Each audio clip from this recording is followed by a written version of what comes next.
"She is ready," confirmed Mark. "All that's left is to go down there, but first I need to do something on the surface. Yeah, this place is no paradise. You could die here, and nobody would even look for you. Unfortunately, buddy, I have to agree with you. This place really does send chills down your spine. Sadly, I've been working here as a geophysicist for far too long, and I've heard all sorts of weird stories. Honestly, I don't really like the locals. They make me uneasy." I raised my rifle at a sound. The evening was too quiet, oppressively so, making my mind uneasy. It was just too uncomfortable to be real. This place devoured your peace and frayed your nerves, even though nothing seemed to have changed visually. It was just quiet. A couple of times I thought I heard footsteps in the woods, clear ones. Someone was walking out there. But who? That's the thing about the wilderness around here. You can meet things no one's ever heard of, and those who did rarely lived to tell the tale. You feel it too, right? That's why you should be glad you have a friend like me. I've been places where even wolves don't dare go, and trust me, they go everywhere. That's why I asked you to come with me. Stay here for a bit. I need to take some measurements and set up a few things. The oppressive silence and abandoned buildings, standing like the corpses of fallen giants, sometimes echoed with something hitting the metal. This is an old mine, the very one they used to scare me with, the one I never respected or liked. What scared me was that nothing ever happened here. Nothing at all. There were miners here once. Now the barracks are rotting away, turning to dust. There's the industrial building, and over there, the ruined road. The railroad ended 10 miles back. They built it. It worked. And then, like the mine, some black magic happened, and it was gone. Dismantled, or who knows what. The mine had a name, but I don't remember it. I do remember it had the number 13 in it. Unlucky 13. Perfect place for a number like that. The name itself smells of crypts and wreaths. I squinted ahead, trying to see. Sometimes you think you see a human outline. Someone crouched on a fallen tree, eyes like two black dots. Not a person, but a forest demon with horns and claws. Turn your head, and there's nothing there. I wanted a drink, had a wild urge to shoot at everything alive and dead, and to curse out loud, but you can't do that here. People who act like that don't last long. I refocused on the buildings. The head frames were massive, too well preserved to just stand there and weigh on my nerves. I didn't know what they were for, maybe ore processing, maybe tool storage, or maybe something else entirely. In any case, I wasn't an expert in mines, even though I'd been in plenty. But I didn't want to go into these buildings, not even if there were 100 beautiful women calling me in. This place gave me goosebumps, and the buildings pushed me to the edge of hysteria. I'd been jumpy for the past day, and so had Mark, the scientist, a man who could beat ignorance out of people with a stick. And yet, here he was, asking me to come with him because he was scared. So much for science.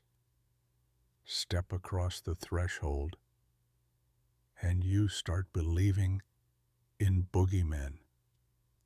They say speaking bad words out loud here brings trouble, and that it's better to freeze in a tree at night than sleep soundly on the ground in places like this. In short, a real bouquet of weirdness. I watched as Mark did his thing, pacing back and forth. Then he suddenly turned, looked at me and waved me over. I slowly shuffled over, rifle ready.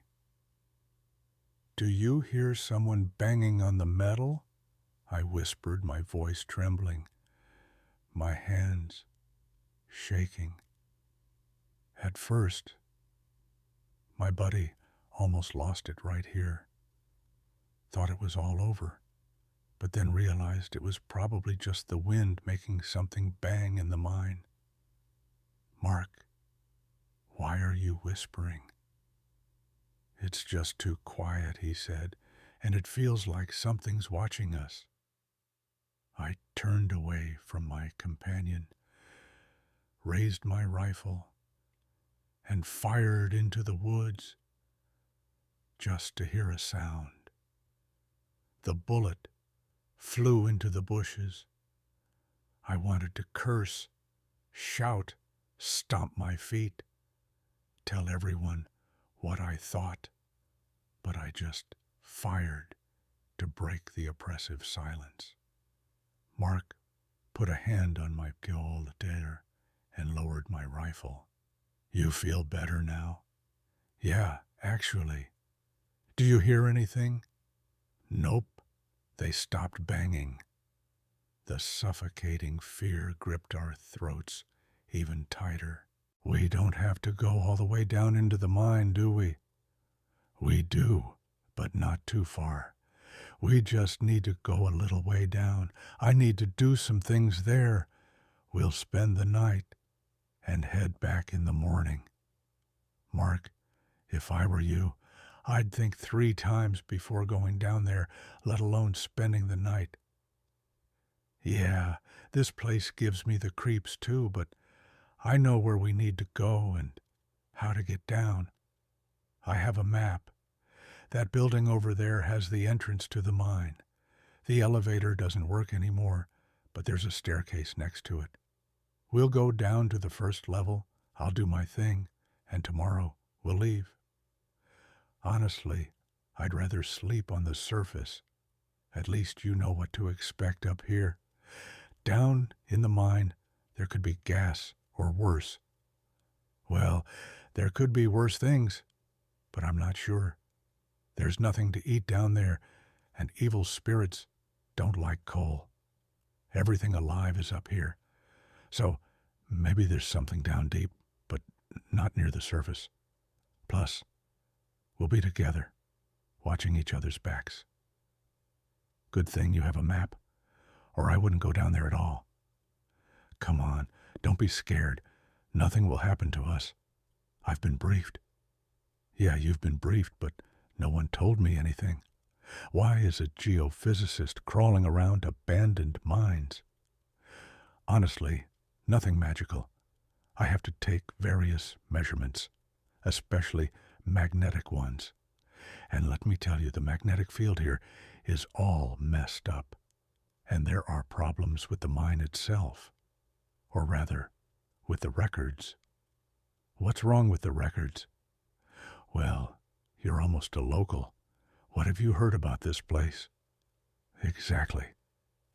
I'm almost a local, but not quite. 10 years here won't make you one. You have to be born here. People say the ground won't accept outsiders. I've heard that the earth eats people here. That's the main thing. They also say that time and space get torn apart here, and if you come during a full moon or an eclipse, you can end up in another world or travel through time. Right, the records mention this too. Look, in 1954, the mine was still operating, but after that, nothing. It's a mystery, but I'll tell you, as a friend, everyone who was here disappeared. Yeah, those rumors are true. One night, something happened. A 4-kilometer stretch of road vanished. It's both the highway and the railroad. When people came later, there was no one left. All they did was collect the documents and leave. And in the records, here's the weird part. In 1954, the mine was 1,500 feet deep, last report. But there are records for 1955 and 1956 as well. Someone wrote up reports 2 years ahead with photos, soil samples, profit and loss, death notices. Like life went on until 1956. But it really stopped in 1954. People came, took the documents, and left. So, yeah, dead shamans walk here. You can see demons. Maybe even wild people, or UFOs with unicorns, or even a time when you weren't a fool. In short, everything you can't see or never existed, maybe. And they sent me here as a geophysicist, and for other reasons. And why did you agree? You see, I always wanted to see something extraordinary, and this place is full of it. But more than that, I wanted to see what was in the notes. They said the mine set a record. Its maximum depth was 2,300 feet, and at the bottom they found a void going another 1,300 feet down. At this rate, you could dig straight to hell. But I came for the measurements. They warned me not to enter the administration building, or anywhere, really. They said the doors are locked tight, and the windows aren't an option. So, we'll go down, take measurements, and sleep. And why did you go alone?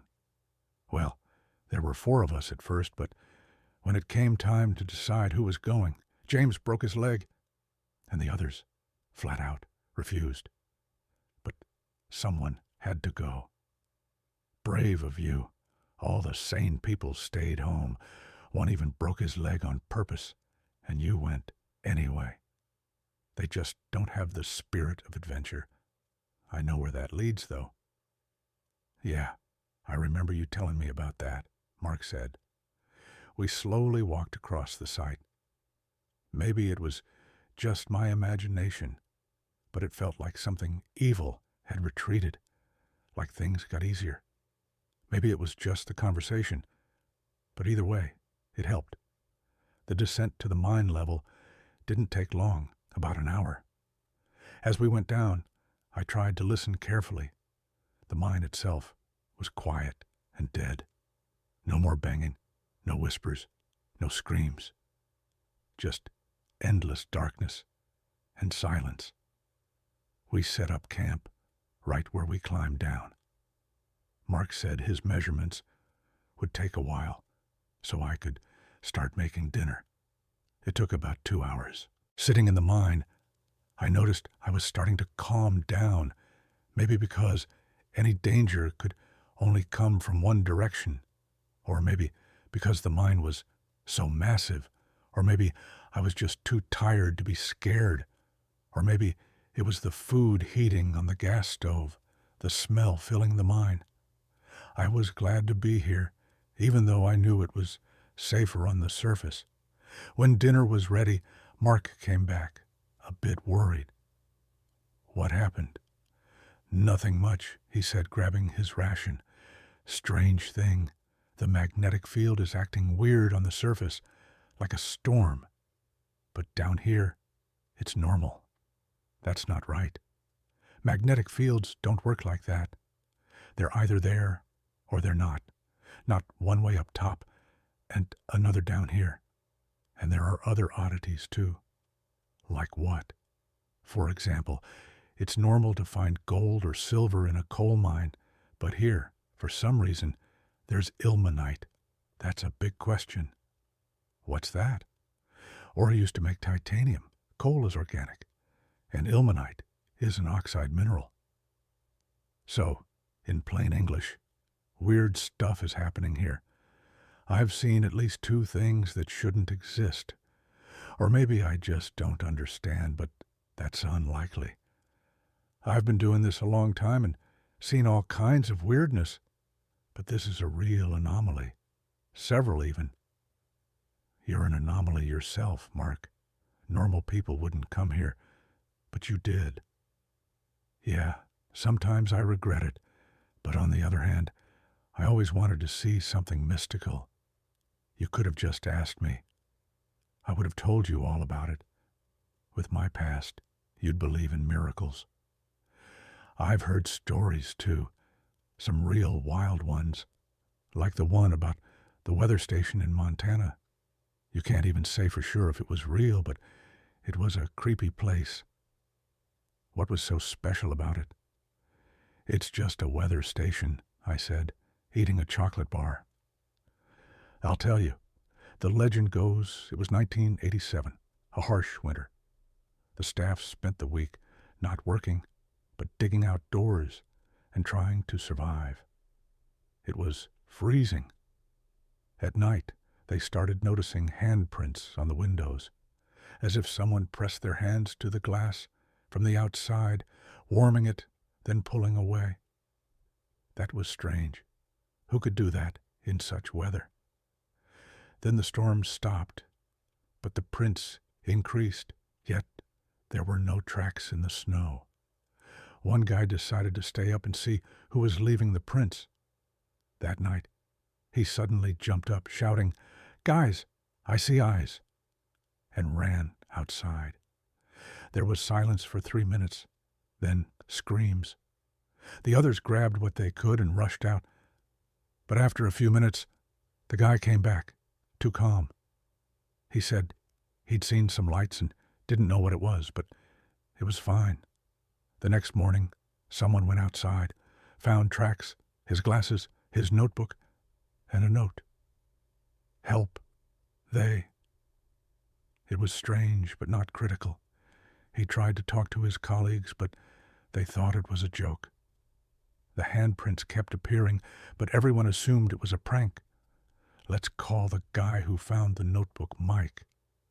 He seemed to calm down, but doubts lingered. The colleague who ran out at night started acting weird, too. Very quiet, staring into space. The next night, the strange colleague woke another, whispered something, and let him outside. Mike listened at the door. After 5 minutes, a wild scream, then silence. Mike figured something happened, but what? 10 minutes later, both came back. In the morning, Mike realized that today he's fine, but tomorrow he might be next. He gathered the sane colleagues, explained the situation, but no one believed him. So he went to a nearby settlement, asked for help, and they let him stay. They told him, "You're lucky. They replace those they take." A week later, people arrived at the station to investigate. No one was there. Just a closed station and no people. Only Mike survived. Who were they? Some say winter spirits, but I'm sure they have a name. I'm a geophysicist, not a folklore collector. But the station was real, and it really was shut down. Or here's another story. There's a place in the mountains, won't say where you can't speak loudly. In fact, it's better not to speak at all. It's a very tense place, not without its own mysteries.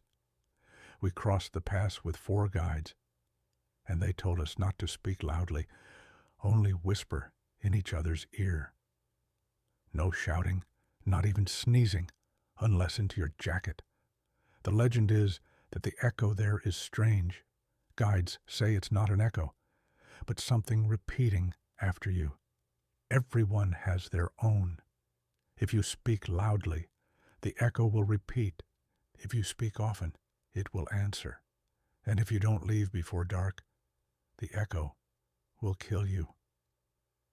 The guides told stories about the horror of the mountains, about the strange echo that's not really an echo, and about the one who comes to the campfire at night.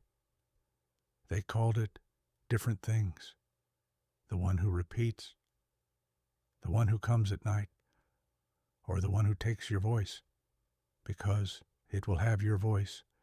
You taught it. No one knows what it is, but when you're there, it's close. No one's seen it, but they've noticed its presence at night. If there's even one echo, it might repeat it at any time. Imagine sitting at night and someone suddenly screams next to you. The guide said it's not afraid of anything. Holy water, prayers, nothing. At night, it's always closer than you'd like. People think it's a mountain spirit gone mad, wandering and killing people. Wow, that mountain story is something. I could picture myself there. I didn't have to imagine. We were there for work. It really is a strange place. The only good thing is that the weird area is small. Weirdness. There's so much of it in our world.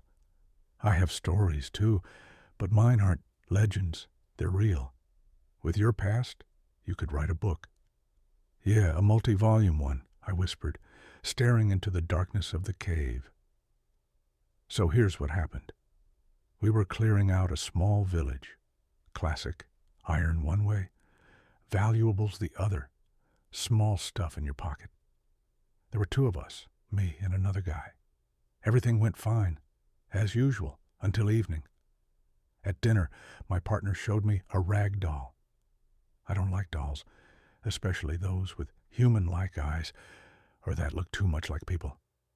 I get creeped out and want to stomp them. This guy brought the doll, ugly as a mop, but with green human eyes. I tried to take it and burn it, but my partner insisted it was special and wanted to keep it. I realized he was under its spell. Sometimes people find something powerful, and it controls them, not the other way around. I knew the night would be interesting. We ate, went to sleep. I was so tired I passed out, thinking, let them kill me. Do what they want. I just want to sleep. I woke up in the night, not sure why.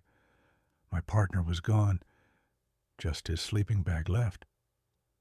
I thought maybe he went to the car, but couldn't go back to sleep. Felt like I shouldn't.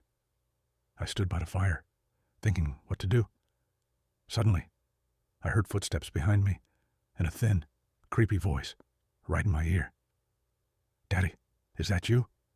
I nearly lost my soul and would have if I'd turned around. I stood frozen, evaluating. My partner was gone, heavy footsteps behind me, and the doll was on my shoulder.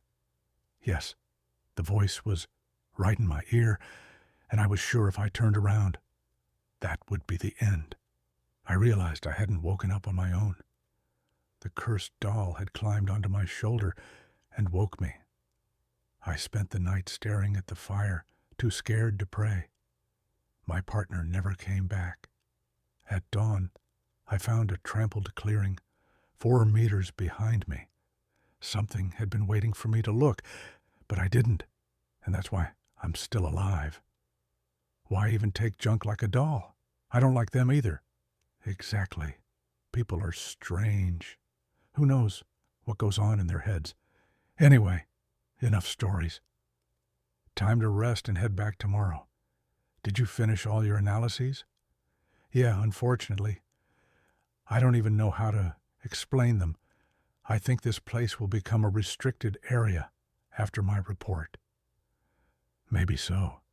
Let's get some sleep. We have a long way back tomorrow. The dim light of the camp lantern, darkness, and the wind sometimes carrying strange, creepy sounds from above. What can you do? Changes in the magnetic field are no joke. People start to lose it. I lay there, staring at the lamp, thinking about my past and future, catching myself in endless what-if thoughts. My life was hard, so there were plenty of regrets. I don't know how long I lay there thinking about the past and what was to come. I stared at the lanterns and slowly slipped into a pit of nightmarish dreams. 1, 2, 3. How many are there? At first I thought I imagined it, but Mark seemed to be counting too. Though maybe he was asleep, lying face up, eyes open or closed. I couldn't tell. 9, 10. Mike, are you asleep? No. Do you hear anything? Nothing. What? A knock in the far corner. They're striking with a pickaxe. Can't you hear that noise? Honestly, I'm too scared to talk about it. I'd rather write it down. He jumped up, started writing something on a piece of paper. Mike, we have to go. We can't stay here another second, he said. And the light went out. I jumped up in the darkness, terrified. Something was here. Something scared Mark to the core. Mark, where are you? From the far corner came, Don't touch me. Leave me alone. Those are my eyes. And a wild scream. The light came back on as if nothing had happened. The sleeping bag was there, but Mark was gone. I started to panic, realizing something supernatural was happening right now. Mark, are you here? I asked, just for my own sanity, so I wouldn't be haunted by nightmares and guilt. Suddenly, the radio crackled. They're in the rock. Run. And I ran. No, I climbed, scrambling up the ladder as fast as I could, while Mark's gas analyzer beeped, warning of critical danger. I climbed higher and higher, and in 5 minutes, I was outside. And there they were, people, or rather, silhouettes, walking in the moonlight, semi-transparent. Among them was someone familiar. Mark.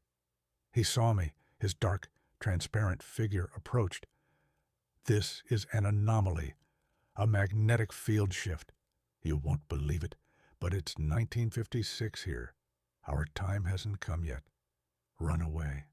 Never come back, he said.